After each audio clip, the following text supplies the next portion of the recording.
हरिः ओम् नान्या स्पृहा रघुपतेर्हृदये स्मदीये सत्यं वदामि च भवन् अखिलान्तरात्मा भक्तिं प्रयच्छ रघुपुङ्गवनिर्भरां मे कामादिदोषरहितं कुरु मानसञ्च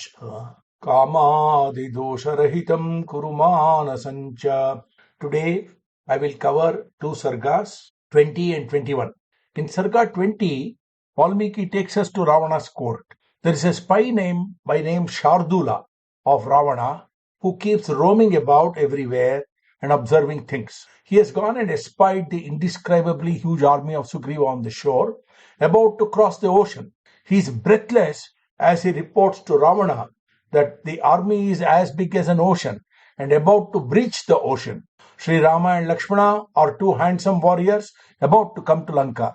Ravana should do something, either make peace with Rama by returning Sita or win over Sugriva and somehow create a split in the enemy camp. Ravana loses no time in sending his emissary, another Rakshasa called Shuka. He asks him to deliver his peacemaking message in a well-worded, sweet voice to Sugriva. His message to Sugriva is clear. Tvam vai maharaja kulaprasuto mahabalaschairksha rajasutascha na kaschanarthastava nastyanarthansa tathapi me bhratrusamo haresha aham yadyaharam bharyam rajaputrasya dhimataha kim tatra tava sugriva kishkindham pratigamyatam nahiyam हरिभिर Lanka प्राप्तुम शक्या कथंचना देवैरपि सगंधर्वैः Kim पुनर्नरवानरैः. O Sugriva, this is from me, Ravana. You are descended in a noble royal lineage and are the son of the great warrior king Riksharaja. Of course, I have done no favor to you before, but nor have I done you any disfavor. That way we are like brothers. How does it therefore concern you that I stole the wife of the great Prince Sri Rama? Please go away back to Kishkinda with your army. Know this for sure, even for gods and Gandharvas, Lanka is unreachable. What to speak of humans and Vanaras? Do you get my message? Don't take up this silly project of trying to cross over. Go back. Shuka takes off in the form of a parrot and reaches the shore where the Vanaras have encamped. He's a bit afraid, so starts addressing Sugriva from the sky itself and delivers his message. He reports exactly whatever Ravana has asked him to convey. Even as Sugriva hears him, the Vanaras decide to teach this Rakshasa a lesson and capture him by leaping into the sky. They bring him down and beat him up badly and propose to kill him. Shuka cries out in utter desperation to Sri Rama, "Oh Rama, look at your army. They are killing me. I am only an emissary. After all, I have not spoken anything on my own. I am only delivering a message." Sri Rama intercedes and asks the Vanaras to let go of a badly hurt Shuka. In a croaking voice, Shuka cries to Sugriva, "Sugriva, you have heard the message from Ravana. Well, at least give me your answer so that I can take it back to Ravana, please." Sugriva speaks to Shuka, asking him to deliver verbatim this message to Ravana. "Namesi mitram Natathanukampyo." O Ravana, you are neither my friend nor worthy of sympathy. You have done no favor to me, nor are you in my good books. You are the enemy. I am the avowed ally of Sri Rama. For me, you are as worthy of being killed as Vali. I shall personally come with my large army to Lanka and destroy you with your sons and relatives. We shall set fire to Lanka in its entirety. Ravana, know this for sure. You cannot hide from Sri Rama anywhere. Antarhitaha suryapatham gatopi tathaiva patalam anupravishtaha girisha padambuja sangato va hatosi ramena sahanujastvam. Ravana, even if you merge into the path of the sun, or go and hide in the depths of Patala, or go and catch the lotus feet of Lord Shiva himself, know that you are as good as dead in Sri Rama's hands, along with your sons. I don't see anyone who can save you. How despicably you killed the aged Jatayu and abducted Sita from the side of Sri Rama and Lakshmana. You don't know at all Sri Rama. of great valor, of great dharma, who is undefeatable even by gods. Who is the one going to kill you? Shuka wants to leave after his failed mission. But Angada raises an alarm. This fellow was not in fact an emissary. He was only a spy and has gathered a lot of information about our forces. Better to kill him right now. The Vanaras again set upon Shuka, and his wings are shorn. His body is so badly beaten up that he is about to die. He screams in utter agony and distress. Oh Rama, look at what they have done to me. I won't survive the night. My death is on your head, Rama. Whatever sins I have committed thus far will accrue to you as the price of causing my death. Beware! Sri Rama says calmly to the Vanaras, let him go. We should observe here the statesmanship of Sri Rama. Sri Rama knows that the more information Ravana gathers about the Vanara army, the more he will be afraid of this army.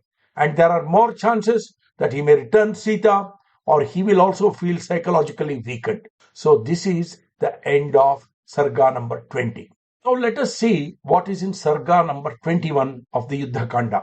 Sri Rama has decided to propitiate the king of the ocean by doing tapas. He lies down on darbha grass for 3 days and 3 nights on the seashore, fasting and praying. But there is no response from the Lord of the ocean. Sri Rama gets into a rage and decides to use force. Let us see the details. Lying flat on the ocean shore, Sri Rama bowed to the Lord of the ocean and lay on darbha grass. His arms, mighty like great snakes, were stretched out flat. These are the same arms that had been adorned with the choicest of gold ornaments before, and often smeared with the choicest of perfumes by beautiful maidens in the Ayodhya palace during his ceremonial baths. Then they shone with a golden hue, anointed by Chandana. While lying down in bed, the same arm had nestled his beloved Queen Sita's head, resting lovingly on his arm. The arm looked like the reddish-hued great Tikshaka snake rising in Ganga waters, as Sri Rama now lay on his side, using it as a pillow. These arms of Sri Rama drove terror into enemies in battle, and at the same time gave much delight and security to his friends, as well as assured protection to all earth, extending to the edges of the ocean. These same arms had hardened in places due to constant rubbing of the bow string in battles. These same arms had gifted thousands of cows to Brahmins. See the poetic beauty in Valmiki. And Sri Rama makes a statement to Lakshmana. Adya me taranam va atha maranam sagarasya va. I shall do this upasana until the ocean yields me a way to cross over, or I die. With this resolve, Sri Rama lay down on the darbha grass. Satriratro shitastatra nayagnyo dharmavatsalaha upasata tadaramaha sagaram saritam patim nacha darshayate rupam mando ramasya sagaraha prayatenapi ramena yatharham abhipujitaha. Thus for 3 nights did Sri Rama, knowing well humility and softness and devoted to dharma, worship the Lord of the ocean. But the dull-witted ocean Lord did not show himself, despite Sri Rama's supplication done really as appropriate. Sri Rama now showed his furious side. He called out to Lakshmana, Avalepaha samudrasya na darshayati swayam prashamascha kshama chaiva arjavam priyavadita asamarthyam phalahyete nirguneshu sadam gunaha. O Lakshmana, see the high arrogance of the Lord of the ocean, for he does not reveal himself. Peaceability, forbearance, and straightforwardness, as well as gentle entreaty, when displayed by good people, are often construed by inferior beings as a sign of weakness and incapability. It seems people respect rulers who harbor people, good and bad, only because of their sycophancy. Such rulers always rule cruelly indeed. It seems this talk of gentle persuasion has evaporated in the world, just as it does not work on the battlefield for sure. Bring my bow, Lakshmana. Let the sea creatures be blown to bits by my arrows. Let this ocean be filled with their carcasses. You shall be the witness. Kshamaya samayuktam mamayam makaralayaha. So this ocean lord thinks that my forbearance is a sign of my incompetence. With my deadly arrows, I shall see that the ocean, which never breaches his shore, will be scattered. I shall shake up the ocean to its very depths where live the Danavas, and so on, until Lakshmana had no choice but to bring Sri Rama his bow and his quiver. Sampidya cha dhanurghoram kampayitva sharair jagat mumocha vishikhan ugran vajraniva shatakratuhu. Then Sri Rama bent his bow fiercely and shook the whole world with a terrific noise as he released arrows that thundered like the strokes of Indra's thunderbolt. The blindingly bright arrows pierced the ocean with such speed that the sea creatures all shook in deathly fright. The ocean was stirred up like in a maelstrom. The waves rose high, bringing up all sea life and seashells and conches and so on in a big upheaval. Serpents with luminous eyes and Danavas in the ocean depths were terrified out of their wits. The waves rose up sky high like mountains. There was a sense of terror all around due to the loud noise. Sri Rama heaved a big sigh and started to set another arrow to his incomparably mighty bow. Lakshmana leaped to Sri Rama's side, saying, "No, no." He grabbed Sri Rama's bow to prevent further harm. Bhavad vidha krodhavasham nayanti dirgham bhavan pashyatu sadhu vrittam. O noble sir, men of your glory, do not yield to rage. Be so kind as to find a more temperate, peaceable, and sustainable solution to the issue at hand. The Devarshis and Rajarshis appeared in the heavens above and pleaded loudly, "No, no, Sri Rama, please." They pleaded loudly to Sri Rama, "No, no, please." This is the end of Sarga 21. We should observe how Valmiki never makes Lakshmana interact with Sri Rama publicly. He is always his private, dearest confidant and brother.